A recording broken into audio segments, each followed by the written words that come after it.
이곳에 문제가 생기면요. 췌장암 발병률이 65% 높아진다고 합니다. 이게 뭐지?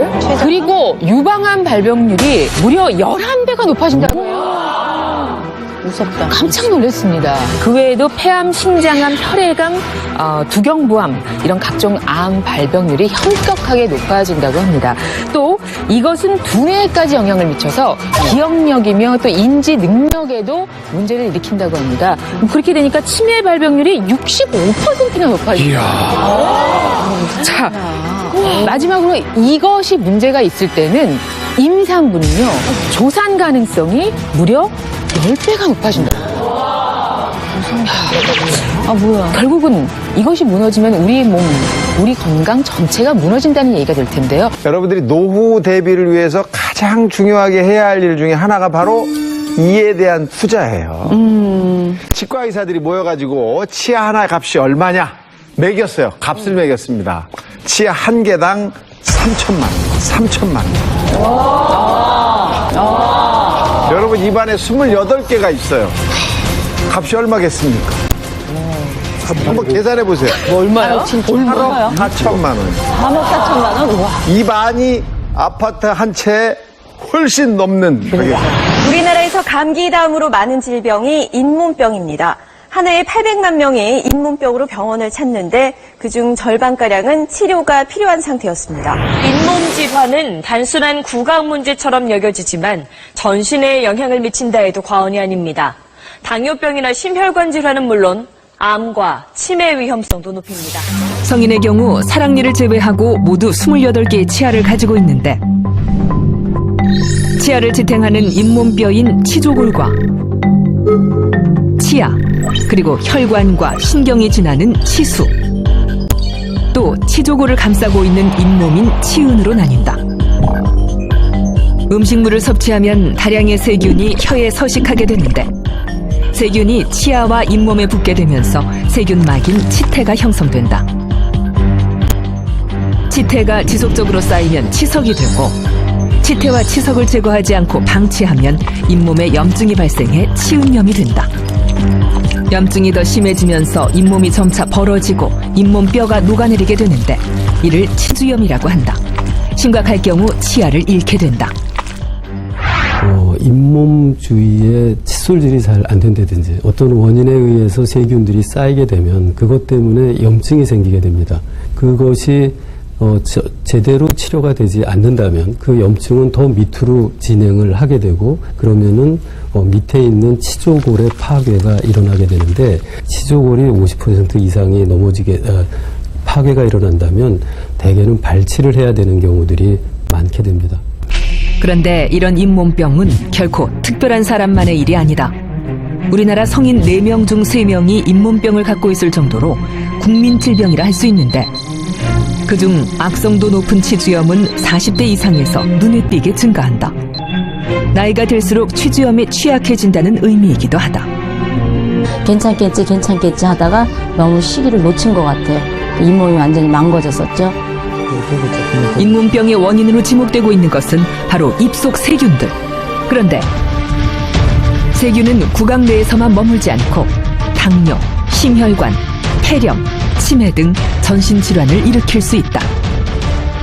잇몸 주변에 있는 치태를 긁어 세균 검사를 해봤다. 현미경으로 관찰하자 수많은 세균들이 활발하게 움직이는 모습이 포착된다.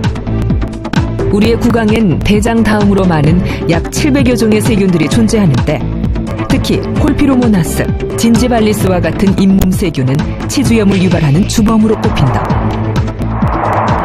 1차적인 원인은 세균입니다. 그 세균이 그러면 우리 입속에 없앨 수 있느냐? 그건 불가능합니다. 그 세균들의 수는 수억 마리에서 수십억 마리의 세균들이 있기 때문에 그 세균을 우리가 완전히 없앨 수는 없지만 그 세균을 일정 수 이상으로 우리가 이렇게 감소시킬 수 있다면 잇몸의 염증을 우리가 예방할 수 있다고 봅니다. 치주 조직에 염증을 일으킨 세균이 혈관을 타고 혈액으로 들어오면 우리 몸에 있는 혈당 수치를 조절하는 인슐린의 기능이 방해를 받아 혈당을 높이는 역할을 하게 되는데 이때 당뇨가 생길 가능성이 있다. 반대로 당뇨병이 있는 경우엔 감염에 대한 저항력이 떨어지고 미세혈관 합병증이 유발돼 치주염이 발생할 수 있다. 그런데 치주염은 당뇨뿐 아니라 전신 질환까지도 영향을 미칠 수 있다. 최근 발표된 연구들에 의하면 치주염은 혈관 질환은 물론 류마티스, 동맥경화, 조산의 위험성과 뇌졸중까지 각종 질병 유발과 깊은 관련이 있다. 그렇다면 치주염은 왜 전신 질환을 일으키는 걸까? 치주염의 원인인 세균은 잇몸을 통해 혈류로 흘러들어가게 되는데 잇몸 세균이 혈소판에 달라붙게 되면 혈소판끼리 응집이 생겨 혈전이 생기고 동맥경화가 유발돼 심혈관에도 영향을 미친다.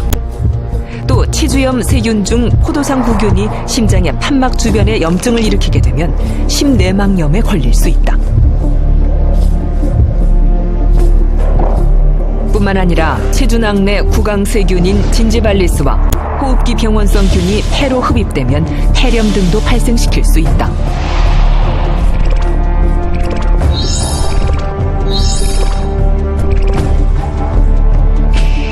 그리고 최근엔 치매의 원인으로도 치주염을 주목하고 있다. 치주염을 일으키는 구강 박테리아가 알츠하이머 치매 발병에 깊은 연관성을 갖고 있다는 것인데 구강 내 세균이 만성염증을 일으키게 되면 치매를 유발하는 아밀로이드 베타 물질이 축적되면서 뇌 조직을 손상시키기 때문이다.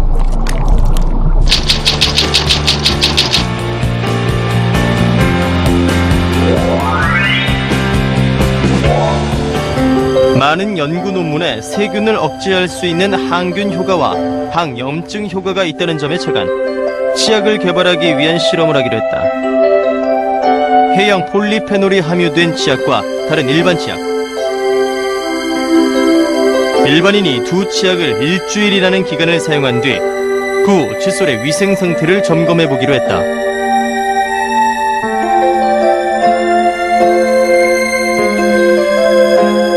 칫솔에 항균 테스트를 해보기로 한 것이다.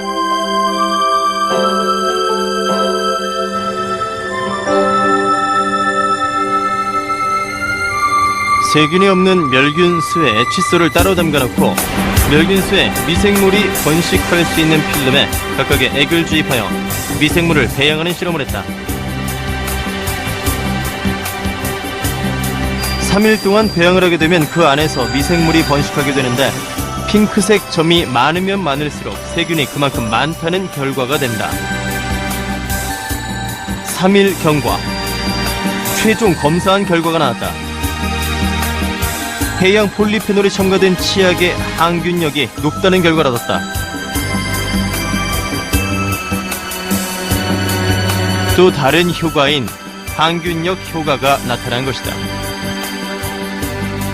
실제로 나오는 결과를 이렇게 보게 되면 일반 치약보다 시놀 치약을 썼을 때의 그 미생물을 억제할 수 있는 항균력을 갖고 있다는 결과가 현저하게 이러한 결과를 통해서 우리가 얻을 수가 있었습니다. 그래서 실제로 칫솔모에 우리 시놀 치약을 썼을 때 그 변색되는 부분, 갈색으로 코팅되는 부분은 그게 어떠한 이물질에 의해서 변색되는 것이 아니고 그 시놀 성분이 그 칫솔모에 코팅이 됨으로 해서 이것이 결국에는 세균을 억제하고 또한 그걸 통해서 항균력을 가질 수 있다는 그 하나의 표시인 거죠. 그래서 예를 들어서 저희 시놀 치약을 썼을 때 변색이 안 된다. 그거는 결과적으로 결국에는 미생물의 억제가 안 되고 그 안에서 계속 미생물이 증식할 수 있다는 표시이기 때문에 저희 시놀 치약을 썼을 때 변색이 되는 그러한 부분은 우리가 우려될 수 있는 그런 문제점을 발생할 수 있는 것이 아니라 오히려 이것이 코팅됨으로 해서 항균력을 가지고 있구나라고 이제 판단하시면 될 것 같아요.